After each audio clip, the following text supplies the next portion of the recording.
Pues estáis pensando ya en la comida. ¿Estáis? ¿Vais a estar atentos? Bueno.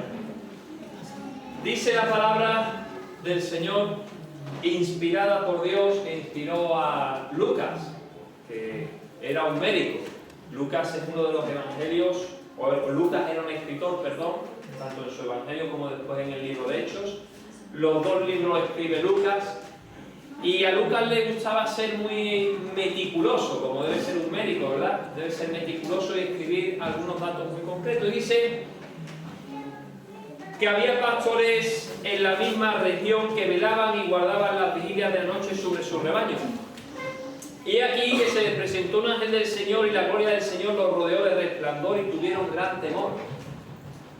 Pero el ángel les dijo: no temáis, porque he aquí os doy nuevas de gran gozo que será para todo el pueblo, no solo por unos pocos, sino para todo el pueblo, que os ha nacido hoy en la ciudad de David un Salvador, que es Cristo el Señor.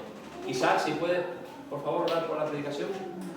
Señor y Padre Celestial, te damos muchísimas gracias, Dios mío, por poder estar en tu casa en esta tarde, Señor. Yo te pido, Padre, que la palabra que vamos a recibir, Señor, tú pongas en palabras de Adolfo, Señor, tu Espíritu Santo, para que sea palabra tuya y no de hombre, Señor. Bendícelo, úngelo, Señor, y llénalo de ti, Padre. En el nombre de Jesús te lo pedimos. Amén. Amén, Señor.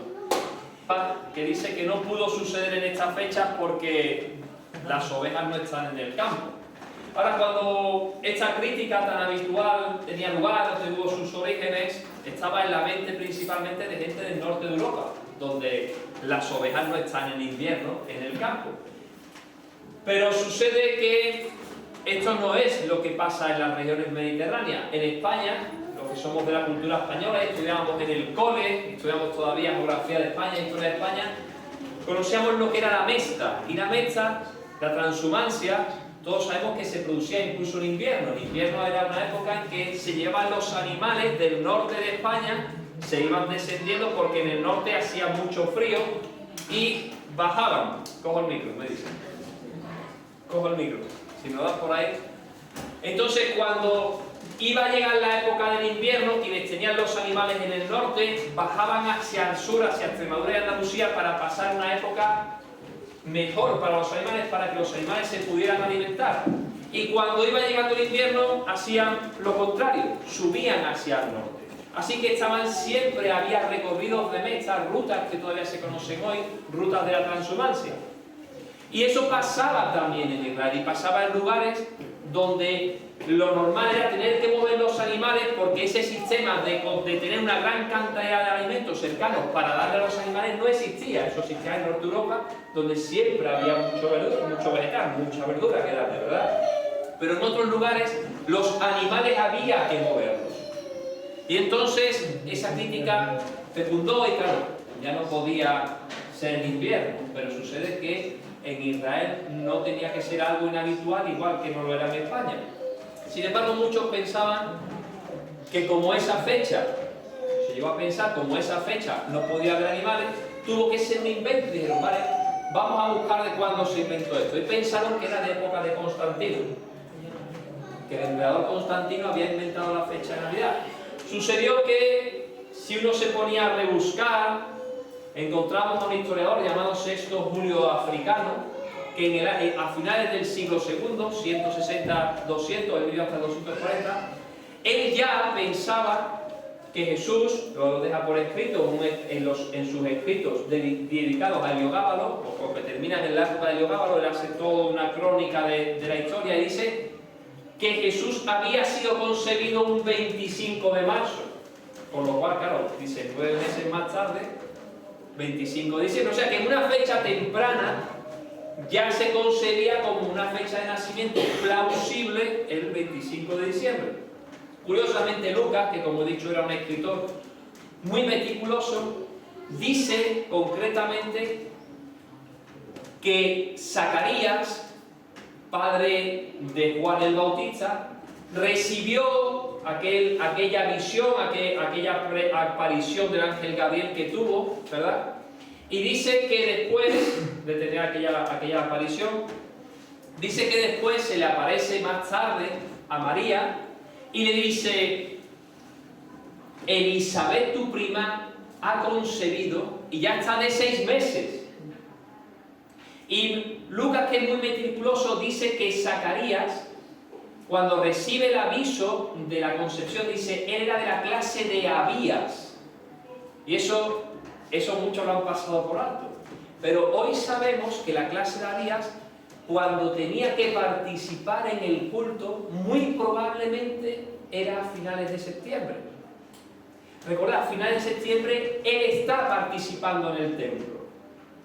Según Sexto Africano, la concepción de Jesús es el 25 de marzo, 6 meses, coinciden las fechas. Es llamativo. Con esto no quiero decir que evidentemente sea sí o sí sea en diciembre, pero hay muchas veces que se critica, quizás por tradiciones que no tienen que ver con la cultura del lugar, se critican ciertas cosas que no es correcto, ¿no? Es probable que sí fuese en diciembre. Es más, las personas estaban acostumbradas en esa época a moverse y dormir en el campo, a dormir en muchos lugares. Sin embargo, ellos llegan a la posada y no se encontró lugar en la posada. ¿Y dónde los llevan a dormir? ¿Dónde los llevan a dormir? En el pesebre. ¿Por qué en el pesebre? Pues en el campo, si estáis acostumbrados a dormir en el campo. Porque en el pesebre, y eso sobre todo, muchos de los que venís de Galicia o de otros lugares lo conocéis, por lugares que pueda ser más frío en invierno, incluso en Andalucía en invierno, lo normal era tener animales en la parte baja de los mesones, de los hostales o de las casas grandes, porque los animales dan calorcito. ¿Para qué te vas a cubrir de calor en primavera? No hace falta ese calor en primavera, hace falta en invierno. Así que si no se encontró lugar, y abajo con los animales. Y con los animales durmió.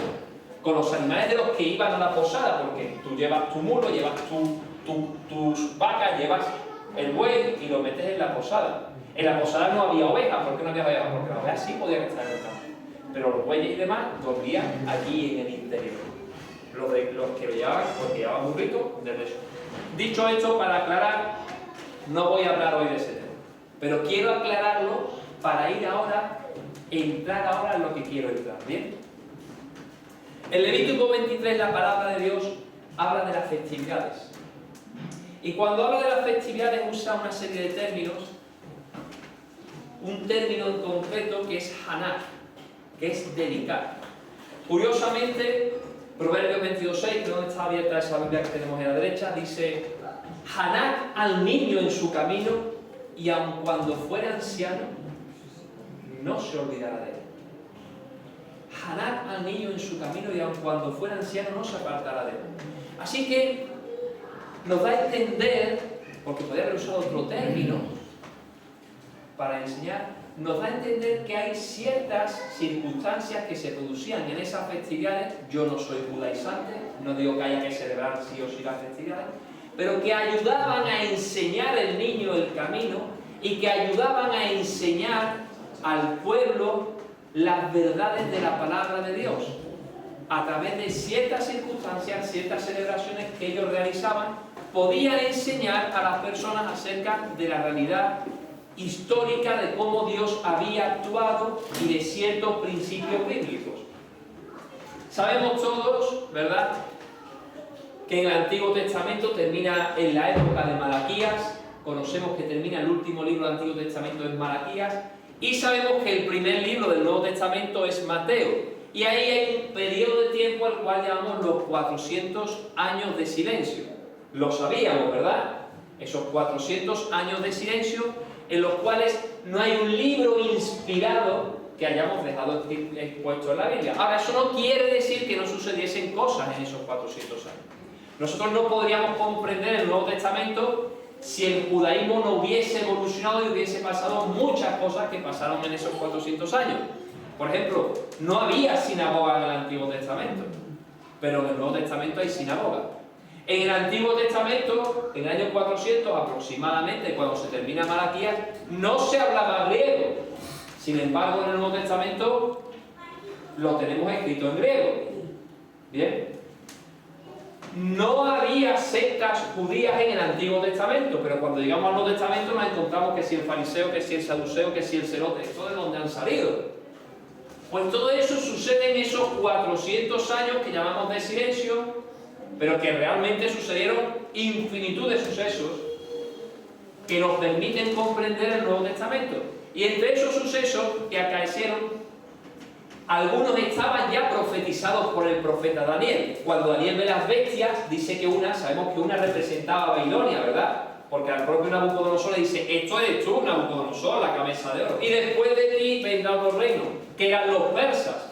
Pero después, cuando termina Malaquías, viene otro reino, que es el reino helenístico, el de los griegos, el de Alejandro Magno, que estaba representado por varias bestias, entre ellas aquel guepardo con 4 alas y 4 cabezas. ¿Os acordáis del libro de Daniel, verdad? Que aparece eso. Pues eso sucede o tiene cumplimiento, un primer cumplimiento en la época del Nuevo Testamento, de los 400 años de silencio. Y tiene una repercusión sumamente importante porque también estaba profetizado en Daniel algo que sucedió también en esos 400 años de silencio. Y fue que un señor llamado Antíoco IV Epífanes, que se creía que él mismo era Dios, Epífanes significa Dios manifiesto, resulta que este señor, intentando imponer la cultura de Babilonia y la cultura helenística, toma la decisión, después de diferentes circunstancias que no viene a cuento ahora narrarla, pero toma la decisión de prohibir directamente el judaísmo. ¿Qué harías tú si prohíbes tu religión, tu fe? Queda prohibida la fe evangélica pentecostal en España, en Europa, queda totalmente prohibida. Y además, para más simple, te construyen un gimnasio en la puerta de las iglesias donde tienen que competir desnudos. Eso se hizo. Había un gimnasio donde tenían que competir desnudos y donde se practicaba la pederastia. Imaginaros en la puerta de las iglesias. Y además, queda prohibida la Biblia, prohibieron la Torá. Y aquel que sea sorprendido con una Biblia, en esa época con una Torá, será crucificado. Y cualquier acción que se considere evangélica o que demuestra fe está totalmente prohibida. Esto fue lo que hizo Antíoco Epífanes. Prohibió totalmente la fe judía. ¿Cómo actuarías tú si prohíbes tu fe? Hubo muchas personas que dijeron, bueno, pues ya está, me voy. Pero hubo otros que dijeron, ni mijita, ¿vale? Una expresión un poquito andaluza, ¿no? Ni mijita. Y actuaron. No actuaron como nosotros actuaríamos, pero ellos actuaron. Y se rebelaron en contra de la decisión de Antíoco Epífanes y del mundo helenístico de imponerse. Y tomaron las armas y se alzaron. Y nadie podía esperar que ellos vencieran. Una vez que comenté también esta situación histórica, dije que esto era como si un equipo, no sé, como si el Premià de Mar venciese y ganase la Copa de Europa. Ustedes imaginan que el Premià de Mar ganara la Copa de Europa, no entra en cabeza de nadie, ¿verdad? Pues estos señores vencieron a todo el ejército seleucida y ellos consideraron que evidentemente nosotros no somos quien para vencer a este ejército. Dios ha actuado para nuestra victoria. Consiguieron vencer vez tras vez, no una sola vez, sino vez tras vez vencieron hasta que el ejército seleucida prácticamente se deshizo. Y resulta que el templo, Antíoco Epífanes había sacado todo del templo y había matado un cerdo en lo alto del altar. Ellos ahora tenían que rededicar el templo, tenían que volverlo a dedicar. Y atento a esto, Karina, porque tienen que dedicar el templo y sucede lo siguiente. Llegan, comienzan a limpiar el templo, construyen otro altar, la mesa de los panes, lo ponen todo, pero llega un momento en que ven que solo tienen un poco de aceite para la menorá. Recordad, la menorá es ese candelabro de 7 brazos, en el cual hay una parte que está más alta, que se llena de aceite, y por los vasos comunicantes el aceite llega a los otros brazos. Y arde la menorá. La menorá es un símbolo, un tipo de algo superior. Lo vemos en Apocalipsis capítulo 4, cuando dice que están los 7 espíritus, ¿verdad? Vemos esa menorá en Apocalipsis. Y resulta que solo hay aceite para un día, pero de forma milagrosa, eso lo narra el Talmud, de forma milagrosa, el aceite arde durante 8 días. Y a partir de entonces se celebra lo que se llama la Hanukkah. Dice en el libro de los Macabeos, no es un libro inspirado, es de la época intertestamentaria, esos 400 años, pero nos sirve para comprender la historia, porque narra lo que sucedió en ese momento. Dice, Macabeo y sus seguidores, guiados por el Señor, reconquistaron el templo y la ciudad de Jerusalén. Destruyeron los altares erigidos por los paganos en la plaza pública y también sus lugares de culto.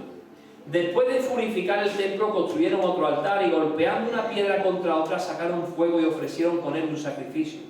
También quemaron incienso, e encendieron las lámparas y presentaron los panes consagrados.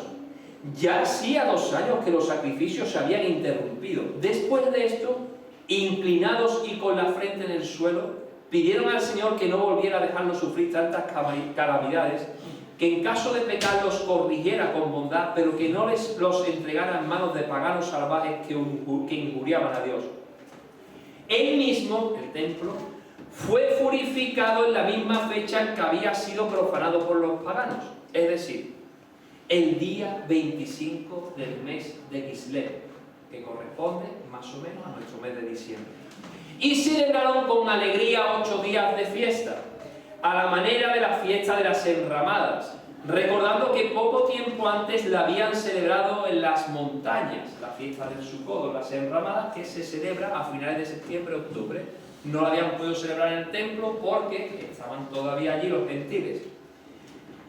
Antes la habían celebrado en las montañas y en las cuevas donde vivían como animales salvajes. Por esto, llevando limones adornados con hojas, ramas frescas de árboles y hojas de palmera, cantaban himnos a Dios, que había llevado a buen término la purificación del santuario. Además, la asamblea unánimemente aprobó y publicó un decreto con la orden de que todo el pueblo judío, celebrara año tras año estos días de fiesta. Y esto sucedió en el año 165 a.C. No está en el Antiguo Testamento porque sucede en los años de silencio, los 400 años de silencio. Pero es clave para entender la mentalidad judía con el mundo gentil, con los gentiles, porque deja marcado algo para siempre. Deja marcado a ellos en el corazón. Y la festividad de Hanukkah era algo clave para ellos. De tal manera que la celebraban año tras año, como una festividad más, aparte de las que ya estaban en el calendario que aparece en el Levítico. Ponen esta fiesta. Y la ponen porque sentían que Dios había obrado para liberarlos y había actuado milagrosamente para liberarlos de volverse paganos, de tener que obligatoriamente volverse paganos. Fijaros, si los judíos hubiesen sido exterminados por Hitler en la Alemania nazi y por los rusos en los Gulag, habían sobrevivido porque en Estados Unidos había millones de judíos. Pero en esa época se la jugaron. Ahí o Dios actuaba o acababa con ellos. No estaban en otros lugares, estaban allí. No había aún esa dispersión que había años después. Y Dios actuó. Y eso lo tenían ellos marcado. Y cuando llega la época de Jesús, que tan marcado lo tenían, dice que se encontraba Jesús, Juan capítulo 10, versículo 22, ayer lo comenté justamente porque Dios me estaba hablando de este hecho. Dice, era invierno y Jesús había ido a Jerusalén. Estoy usando la Biblia, el lenguaje, no sé si es básico o leemos BLB. Y Jesús había ido a Jerusalén para participar en la fiesta que celebraba la dedicación del templo. Así que allí está Jesús celebrando la Hanukkah, la dedicación del templo, también llamada fiesta de las luminarias, porque se encendían pequeñas lucecitas. No, esto no había electricidad en esa época, pero igual que estaban los lucernarios pequeñitos, pues se ponían, igual que el candelabro era ahora de 9 brazos, la Hanukkah, para celebrar la Hanukkah. Y Jesús había ido a Jerusalén para participar en la fiesta que celebraba la dedicación del templo. Y ahí estaba Jesús en el centro de la fiesta, en el mismo templo. ¿Por qué? Porque el templo era lo que simbolizaba al ser judío, donde estaba la presencia de Dios. Y era lo que Antíoco Epífanes recordaba, aquel que se había presentado diciendo yo soy Dios que se ha manifestado, Epífanes, Dios manifestado, había ido allí, había quitado todo y había querido acabar con el poder. Y ahora está allí Jesús en el centro de la fiesta. Los judíos tenían muy fresco lo que había pasado 1 siglo y medio antes, 1 siglo y 3/4 antes. Y llega Jesús y está allí y dice, mientras andaba por los patios del templo cerca de la puerta de Salomón, llegan los judíos y dicen, ¿hasta cuándo? ¿Hasta cuándo nos tendrás con esta duda? ¿Hasta cuándo nos tendrás en vilo? Dinos de una vez si eres el Mesías. ¿Eres tú el Cristo? Y Jesús le responde, ya os dije quién soy. Pero no me habéis creído. Jesús se lo había dicho en la fiesta anterior, en el Sukkot, lo vemos en Juan capítulo 6, 7, ya les había dicho quién era. Pero no lo habían creído. Pero ellos seguían con algo por dentro. Algo en su interior les estaba diciendo, este puede ser. Pero no querían creer. Se estaban endureciendo. Y hermanos, cuando el Espíritu comienza, llama a la puerta, uno tiene dos opciones. O lo deja entrar, o no lo deja entrar. Y cuando ellos vuelven a preguntar después lo que Jesús ya le había dicho, porque algo había en ellos, ¿hasta cuándo nos tendrás en Dios? Dinos de una vez si eres el Mesías. Dice, ya os dije quién soy, pero no me habéis creído. Yo hago todo con la autoridad y el poder recibido de mi Padre. Y eso demuestra quién soy yo. Pero vosotros no me creéis, porque no pertenecéis a mis ovejas. Mis ovejas escuchan mi voz. Dice, en la versión dice, la voz de su pastor, que soy yo. Y me siguen. Yo las conozco, yo les doy vida eterna. Les doy vida eterna. Jamás perecerán y nadie me las quitará. Mi Padre me las ha dado, Él es más poderoso que todos y nadie puede quitárselos. Hermano, era una declaración muy radical. Y Jesús pone entonces la guía. Y dice, 10:30, mi Padre y yo uno somos. Hermano, mi Padre y yo uno somos. Dice que los judíos cogieron piedras para apedrearlo, porque él estaba diciendo que era Dios mismo. 1 siglo y 2/4 antes, y 3/4 antes, Epífanes había presentado diciendo yo soy Dios manifiesto, y ahora viene uno que dice yo soy Dios. Imaginaros para la mentalidad de un judío que había luchado contra eso, que celebraba la Hanukkah, celebrando que se habían quitado a aquel loco, le llamaban Epímanes, el loco manifestado. En lugar de Epífanes llamaban Epímanes, el loco manifestado, a Antíoco. Y ahora viene uno y dice, yo y mi Padre no somos. ¡Wow! Era radical. La situación era radical. O crees o no crees. Aquí no hay medias tintas. O crees o no crees. O eres su oveja o eres un cabrito de la montaña. Pero aquí no había medias tintas. Y aquí es donde está la encarnación, lo que nosotros celebramos en estos días, hermano. En estos días no puede haber medias tintas.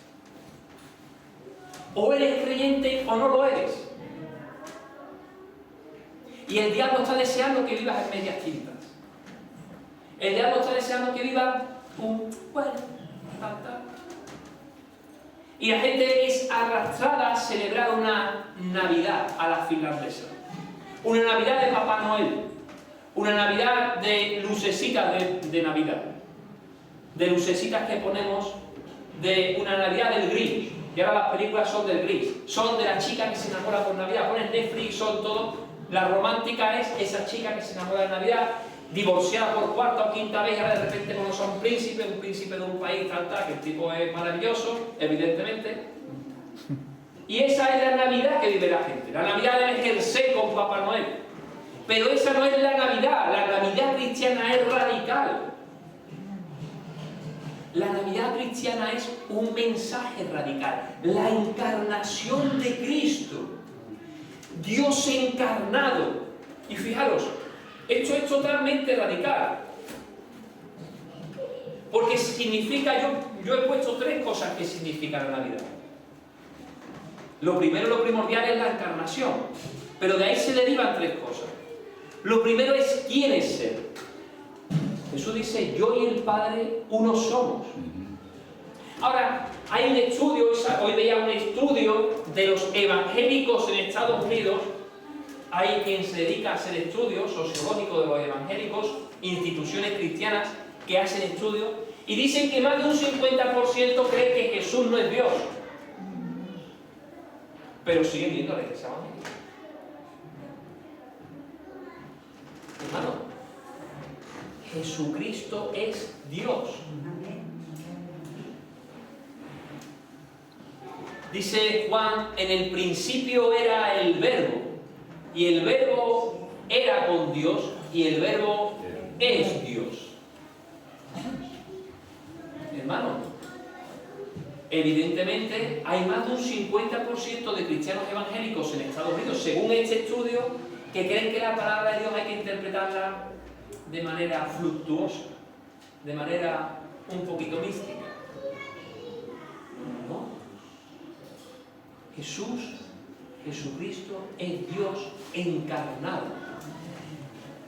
Dice en Filipenses que teniendo forma de divinidad, no estimó el ser igual a Dios, Dios Padre, como cosa que aferrarse. Se estaba refiriendo a que ahí que era un ángel, como dicen los testigos de Jehová, una cosa ahí intermedia. Dice que era Dios. Dice en Juan 1:18, y voy a ir en este caso al texto más primitivo, que no lo tenéis en la Reina de Valera, pero si uno busca el texto primitivo, ¿vale? El que los investigadores se dedican a investigar, a escudriñar, el texto primitivo dice, a Dios nadie le vio jamás. Y dice, el unigénito Dios que está en el seno del Padre, Él le ha dado a conocer. Eso es lo que dice el texto más primitivo. Los textos más originales dicen, el unigénito Dios que está en el seno del Padre. Primera de Timoteo 3:16, que hablamos ayer. Dios fue manifestado en carne, la encarnación. Así que el primer punto clave de la radicalidad de lo que celebramos es que Dios se encarnó. Dios se encarnó. No se encarnó un cualquiera. No fue un Che Guevara que de repente un día y celebramos la Navidad y ponemos allá a Jesús y nos tomamos que era Che Guevara o Fidel Castro o un revolucionario, alguien muy simpático, muy bueno, que regalaba al niño caramelos a los niños como si fuese el tío. No, es Dios que se ha encarnado. Es que el mensaje es tan radical. El segundo punto radical, cuando realmente proclamamos la encarnación, es quiénes somos nosotros. Porque si Dios se tuvo que encarnar, quiere decir que lo nuestro tenía que ser grave, bastante grave. Jesús está allí a punto de morir, Él se ha velado, recordad, es Dios, pero para cumplir su misión se ha velado. Velado quiere decir, imaginaros un policía, soy policía, tengo la pistola, ¿cómo se llama esta pistola? La taser esta que da rayitos, ¿no? Y deja a la gente. Tengo una pistola normal, tengo las esposas, tengo la porra, tengo la placa de sheriff del condado. Tengo mi gorrita, lo tengo todo. Pero por salvar a Isa, porque Isabel es malo, es un déspota, es un traficante de quien. Me quito mi ropa, me quito la porra, me quito todo y voy como un paisano para intentar hablar con él. Pues eso hace Jesucristo. Jesús no deja de ser policía, no deja de ser Dios, pero deja aparte su capacidad, Él la podía tener, pero decide ponerla aparte y hacerse humano, nacer de una virgen en un pesebre allí, aquello tenía que oler, para ir a salvar a Isaac o a Sara que está allí, o a mi suegra ha ido a salvarla, ha ido a salvarla también. Ha ido a salvarnos a todos, hermanos. No lo he hecho por mal, mi suegra, yo la quiero mucho, me cocina muy bien. Entonces, hermano, por salvar salvarnos, Él lo hizo todo. Y se veló, y al velarse empieza a orar al Padre y dice, Padre, había estado con Él eternamente. Papá, si puedes, pasa de mí esta copa. Si hay otra manera en que Isabel pueda pagar por sus pecados, que pague de otra manera. Si Lidia puede pagarse por sus pecados, que sea de otra manera. ¿Y sabes cuál fue la respuesta del Padre? El Padre amaba, eternamente amaba a su Hijo. ¿Cómo puede Dios amar? Infinitamente. Pero ¿sabes cuál fue la respuesta del Padre? No hay otro camino. No hay otra manera más que tu sangre. No había otra manera. Así que el segundo mensaje radical de la encarnación de lo que celebramos en esta fecha es que somos pecadores. Y somos pecadores a un grado sumo. Y nuestro pecado no lo podemos, como decíamos el otro día, no lo podemos quitar de nosotros. Una vez hemos pecado, ya está ahí. Ya nos separa eternamente de la santidad de Dios. Dios es 3 veces santo, no puede estar al lado del pecado. Solo la sangre de Cristo podía pagar. Dios mismo tuvo que encarnarse. Y el hecho de que Dios mismo se encarne nos tiene que a nosotros ver cómo de horrible es nuestro pecado. Para que Dios mismo, el Dios eterno que lo ha creado todo, nosotros siendo una cosita ínfima, perdido, haya tenido que venir a salvarnos. Y el tercer mensaje radical tiene que ver con este. Que Jesús es la única manera. No hay otra vía. No hay otra vía. Ni Buda, ni Mahoma, ni Hare Krishna, ni... Solo Cristo. El Dios eterno. Que decidió nacer en un pesebre. Que no había lugar para Él en el mesón. Que tuvo que nacer allí entre los animales. Decidió hacerse hombre, dice Filipenses, hacerse humilde por amor a Florentina y hacer todo el camino mientras le escupían, hermano. A Dios mismo le estaban escupiendo. Y dice que estaba allí sentado, lo habían sentado allí y estaba allí con la espalda llena con la carne arrancada en la espalda, le habían echado el manto en lo alto, le habían puesto una corona de espinas y dice que le golpeaban para que las espinas se le clavaran en la cabeza bien clavadita y le dicen, salve, rey de los judíos, dime, ¿quién te golpeó? Y dice que él callaba, como cordero fue llevado al matadero. Ahora ellos me pegan con eso el corazón, ¡pum! Y le doy, porque veo muchas películas de Hollywood donde el bueno reacciona. Pero esto no tiene que ver con Hollywood, hermano. Tiene que ver con la verdad de la encarnación. Esto no es una película de Netflix. Es algo infinitamente radical. Hermanos, mi llamado hoy es a decirte, la Navidad significa que Cristo es el camino, la verdad y la vida. No hay otra manera. En la Navidad, que posiblemente si fue en diciembre, el nacimiento de Jesús, posiblemente, no podemos confirmarlo, pero eso es secundario ahora. Lo importante es que cuando lo celebremos, recordemos, seamos conscientes de que es un mensaje radical. El mundo hace la Navidad a su manera. El diablo se encarga de enrevesar el mundo para que no atiendan el mensaje. Pero nosotros tenemos que tenerlo muy claro. El Dios eterno se encarnó. El Dios eterno se encarnó por mí. Hermanos, por mi pecado vino Dios y cuando estaba en aquel pequeño naciendo, su Padre Celestial, que lo amaba, ya lo había preparado todo para hacerlo morir en la cruz. Hermano, Isaac tiene a su hijo ahora en los brazos. Si Isaac prepara ahora la muerte de su hijo, ¿cómo sentiríais? ¿Cómo se sentiría Isaac? Sería terrible, ¿verdad? Dios tuvo que pasar por ese plan. tuvo que pasar por eso por ti y por mí.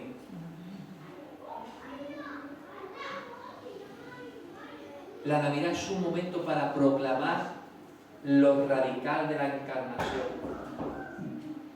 para proclamar que Cristo ha vencido, que Cristo nació, Cristo vivió, Cristo murió por nuestros pecados, que ha pagado por nuestros pecados y que el mundo sepa, no con las luces de colores de nuestras ventanas, sino que nosotros seamos la proclamación verdadera de la grandeza de la Navidad. Amén, hermanos.